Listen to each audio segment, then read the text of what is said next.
আসসালামু আলাইকুম গাইস। আজকে আমি আপনাদের একটি আলুর দম রেসিপি শেয়ার করব। অনেক সময় বাসায় মাংস না থাকলে আপনারা এই রেসিপিটা ট্রাই করতে পারেন, এত পরিমাণে মজা হয়। প্রথমে আমি তেলের মধ্যে পেঁয়াজ ভেজে নিচ্ছি 1 কাপ পরিমাণে। এরপর আমি এলাচ, দারচিনি এবং লবঙ্গ দিয়ে কত সময় ভেজে নেব।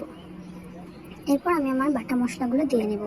এখানে আছে পেঁয়াজ বাটা, আদা রসুন বাটা, জিরা বাটা। এখন আমি সবগুলো 1 চামচ করে দিয়ে দিচ্ছি। এরপর আমি গুঁড়া মশলাগুলো দিব। এখানে আছে মরিচের গুঁড়ো, হলুদের গুঁড়ো এবং ধনিয়া গুঁড়ো। এখন আমি সবগুলো একসাথে ভালোভাবে কষিয়ে নেব। মশলা কিন্তু ভালোভাবে কষিয়ে নিতে হবে, না হলে আদা রসুনের স্মেলটা থাকবে। এখন আমি লবণ দিয়ে দিচ্ছি। মশলাগুলো কষানো হয়ে গেছে, এখন আমি আমার আলুগুলোকে দিয়ে নেব এবং ভালোভাবে কষিয়ে নেব।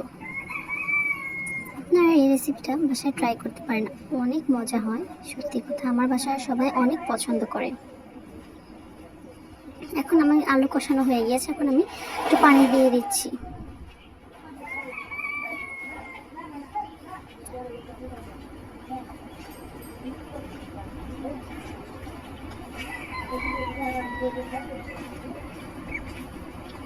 বাসায় আমি আজকে লুচিও বানাবো আলুর দমের সাথে।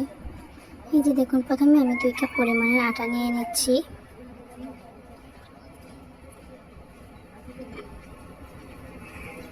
একটু লবণ দিয়ে দিয়েছি। এরপর তেল দিয়ে নিব, ভালোভাবে মিক্স করে নেব তেলের সাথে আটাটা। একটু চিনি দিয়ে দিলাম, খেতে টেস্টটা ভালো আসবে। এই যে দেখুন, চাপ দিলে লেগে লেগে যাচ্ছে, এতে বুঝবেন আপনার তেলের পরিমাণ ঠিক আছে।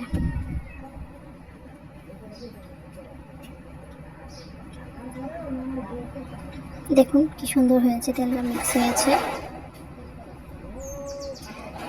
এখন আমি গরম পানি দিয়ে দিচ্ছি পরিমাণ মতো। আমি অল্প অল্প করে নিয়েছি। এখন দেখুন আমরা রুটিগুলো বানিয়ে নিচ্ছি। এই যে আমাদের হয়ে গিয়েছে আলুর